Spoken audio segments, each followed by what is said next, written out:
Anyway, we're going to continue the conversation of, well, reform and all the Tories who have gone to reform. Is it a bad thing? Is it a good thing? Is it Conservatives 2.0? I mean, some might say they didn't like Conservatives 1.0, so actually what's wrong with creating Conservatives 2.0? I often find these conversations in politics just pointless. It's like, well, I don't know, do people want to vote for it? Yes, clearly. Look at the polling. They do. Who cares then? But clearly, if that was the attitude of every journalist in the world, we'd have nothing to talk about, would we? Shall we have a little look at what Suella Braverman has said about the Conservative Party? Because they came out swinging, saying, making accusations about her mental health. They're saying, oh, we're glad all these people have gone. It's doing our spring cleaning for us.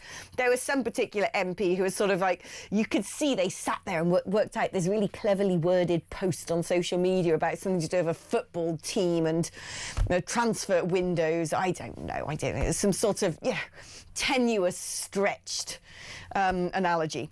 But they came out swinging, as they have done with every defection, making out like, oh, we don't care, this is brilliant, yeah, we love it when people leave the Conservative Party and go to reform. It's what we all wished for Christmas. In fact, wouldn't it be great if by the end of 2026 it was just Kemi Badenoch left? Yeah. Well, they don't pull the wool over my eyes. But Suella thought, well, I'm not going to take this lying down, am I? So this is what she had to say about her ex-party. I have not had confidence in the Conservative Party, really, but I have tried to see whether it might change, tried to give it some time, and it's events over the last few days, really, which have tipped me over the line. The fact that it is a very toxic environment. There is now a concerted effort to expunge from the party anyone who wants robust borders, who wants a tough approach to law and order. I mean, isn't that what we want? Robust borders, a tough approach to law and order. We are joined now by two brilliant councillors, opposite sides of the political spectrum, some might say. We're going to sort of set up our little metaphorical boxing ring. Here we go, lads. Get your bottles of water ready.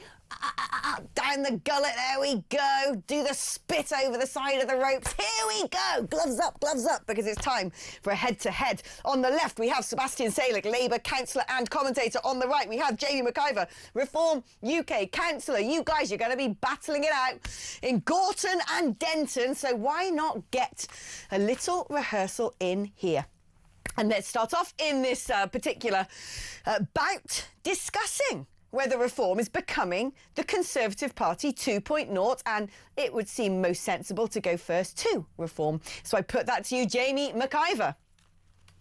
Well, Alex, thank you for having me on, and absolutely not. There is no way. I think we all know the 270,000 and counting Reform UK members would never allow our party to become Tories 2.0. It will never happen. But what is happening is Conservative Party voters, a bit like Labour Party voters, they're abandoning what they thought was a Conservative Party. And they recognise that at the next general election, it is going to be between Nigel Farage and Keir Starmer, or whoever is the leader of the Labour Party at the next general election. And therefore, Conservative voters are choosing to vote reform. So it's only natural that members of the Conservative Party may wish to get behind the reform movement so we can make sure we get rid of this awful socialist government and to make sure we never have another socialist government again, because in just a few months they destroyed our country. We can't bear the fault of them being in power another day longer. So I think what you're seeing, Alex, is just the reality of what's happening with voters, which we see from the polling,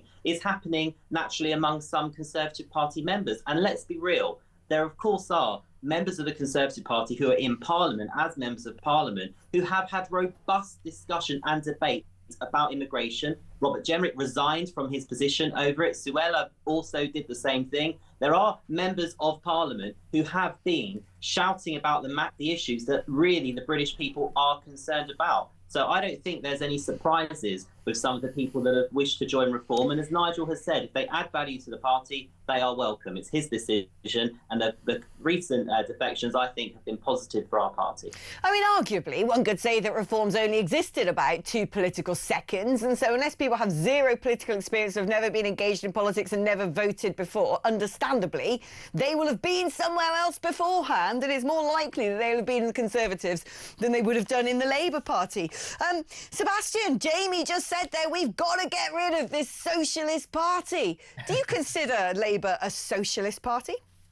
I do think Labour is a socialist party. I also think it's a very pragmatic party, and that's what I like to see. I think, look, under Corbyn, we had a lot of big ideas, not all of them particularly workable, and so it was perfectly understandable that he didn't end up in government. And what we have now is a group of politicians who see that you have to start with where we are and fix real problems, but also you can dare to dream and you can be progressive and all the things that we love on the left. You have to balance the two, don't you?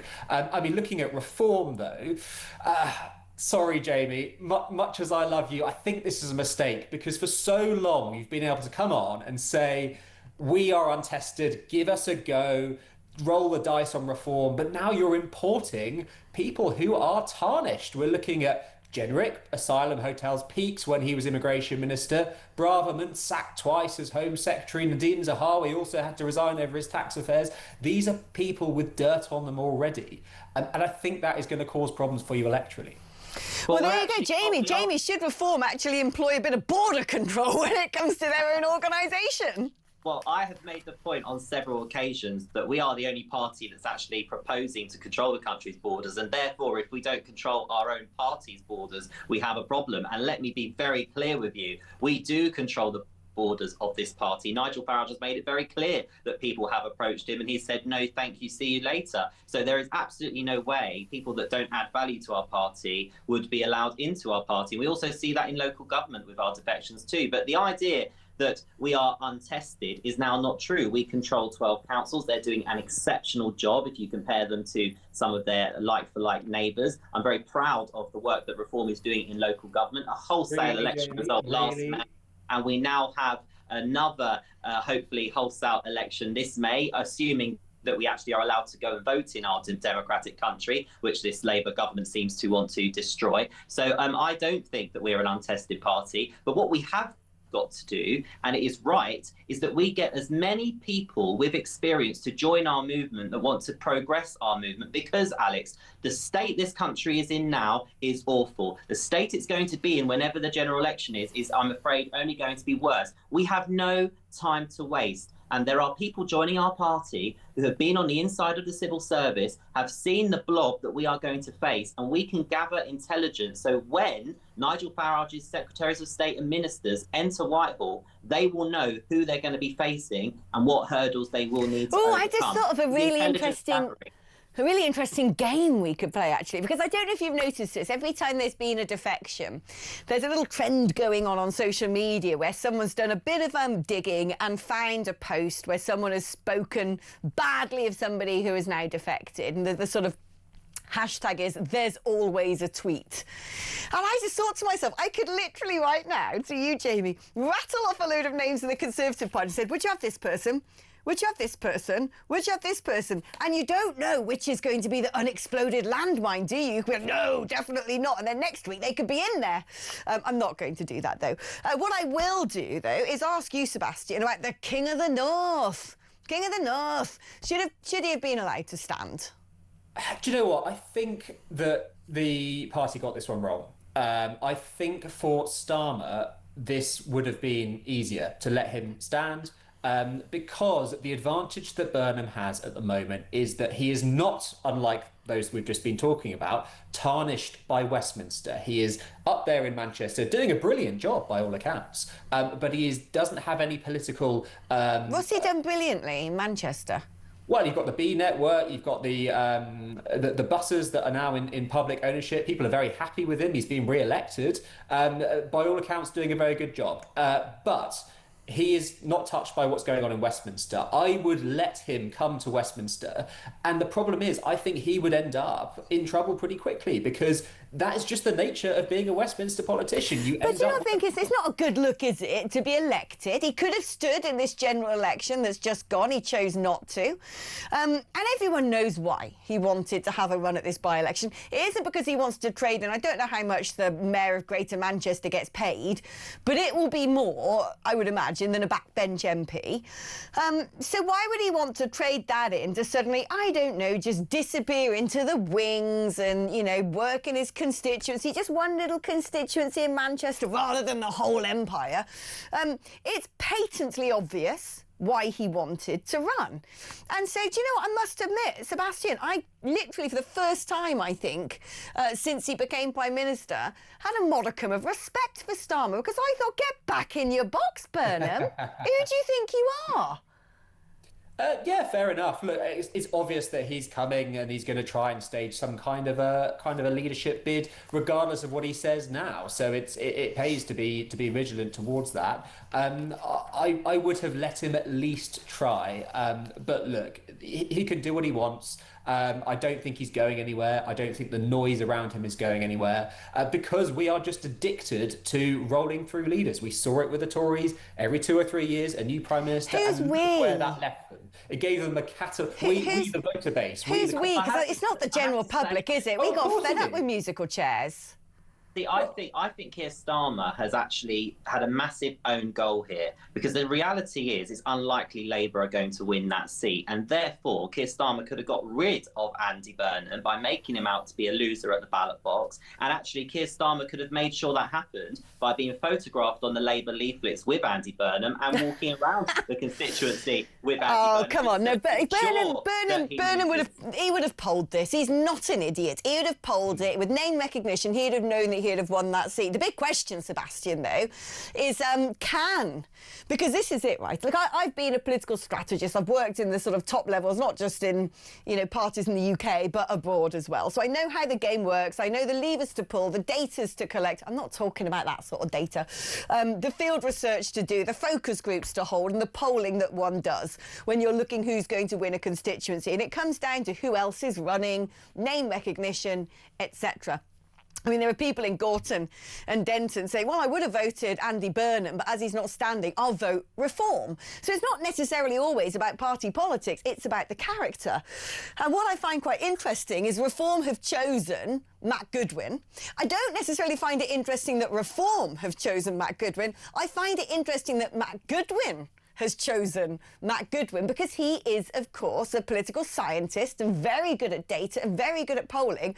And I can't see why a man who that is his particular expertise would choose to stand unless he thought it was a goal in the back of the net. So do you think that Labour are now going to lose the seat to Reform? Well, look, we don't know what's going to happen. I'd be really interested to know what will play out, though, when the voters in Gorton and Denton find out about Matt's track record. I mean, some of the stuff he's come out with over the years, talking about culturally incompatible nations that undermine the foundations of our countries, talking about countries like Pakistan. Right, but do you not think that's going to actually resonate with people in that area who have seen grooming gangs taking place? Well, Gorton and Denton has a massive Muslim population, and 44% of them come from an ethnic minority background. And this is a guy who thinks that if you are from an ethnic background, like I am and like many of the voters there, then you don't necessarily get to call yourself English or British. I mean, I personally find that deeply, deeply insulting. And I think many of the voters will find that as well. So let's watch this play out, and let's watch the Matt Goodwin back catalogue resonate. Well, let's on that. I mean, look, one can say Matt Goodwin isn't tarnished by Westminster. He has done a lot of interviews, one supposes. But on that, it seems to me that the deputy leader of the Green Party might stand, Mothin Ali, and the sort of big organisations behind the more sectarian Muslim voting bloc are saying that they will back the Green Party.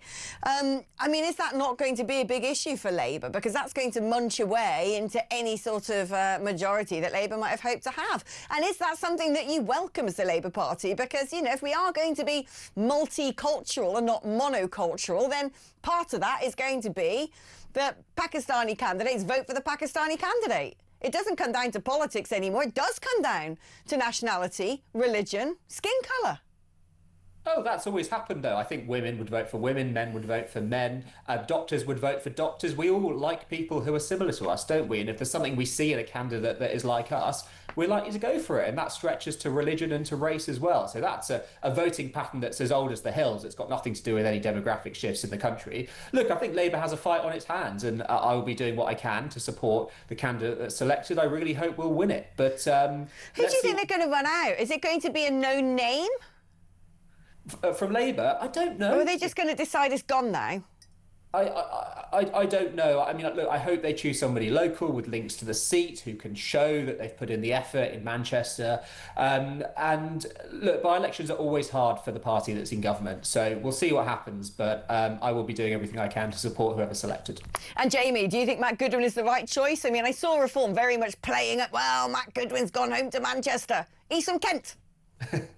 I think we have got a very good candidate in Matt. He's an exceptional communicator. I think he's somebody that understands the issues that affect all people, and he will obviously, having links to Manchester, will know what makes people in that part of the world tick politically. But I think what Matt has got, other than exceptional communication skills, is he's got competence. And I believe that people actually want to see competent politicians representing them, people that actually know what they're talking about. Whenever I hear Matt speak, other than his effective communication skills, he has the facts. They are always there. He has an answer for everything. And he's a very good debater. He's very good at debate, and he convinces people. And I think he will convince the people of that constituency to support reform. And the people you just mentioned, actually, so many of those people choose to support reform. Many of the people in the communities you just described are actually entrepreneurs, and they are being punished by this government. I think this is far more than just an immigration election. But Sebastian does have a point. Matt has been extremely strident when it comes to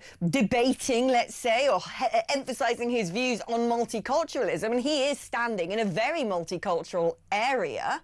Is he going to be in for a rough ride? He's a conviction politician, and lots of people that live in multicultural areas actually resonate with the message that people like Matt have been sharing, which is that it's not working. And if you're somebody that lives in that community... Jaymey, if you turn up in a seat that you have no links to and you start telling people that they're not really British, they're probably not going to endear themselves to you, It's not about messages like that. It's the point that multiculturalism in Britain is not working. We see that in places like Manchester, we see that in places like London, and therefore Matt is somebody that can explain his argument very effectively, and I think he'll enjoy explaining that to people. I'll tell you what, as probably the only person in this conversation who actually did live in Gorton and Denton, believe it or not, 3 years I lived there. I know, I should have been the candidate. But no, I didn't know. I'm joking. I did not even remotely suggest that I should be in the running. But I did live there for 3 years. And what I would say is that constituency is a constituency of two halves. You've got one part of the constituency, which is very much your old sort of British Brexit voting patriots, and the other half, which is the opposite. So it will be all to play for, I would say. It'll be interesting to see what the Green Party will do. I think it's going to be a fruity by-election. But like I said, Matt Goodwin, he is a political scientist. You'd think he wouldn't back himself if he really didn't think he was going to get it. Anyway, guys, it's been a pleasure having your company. Gloves off, swig some water, and off you go for some post-match pampering. Thank you ever so much to Jaymey Mcivor and Sebastian Salek. Now,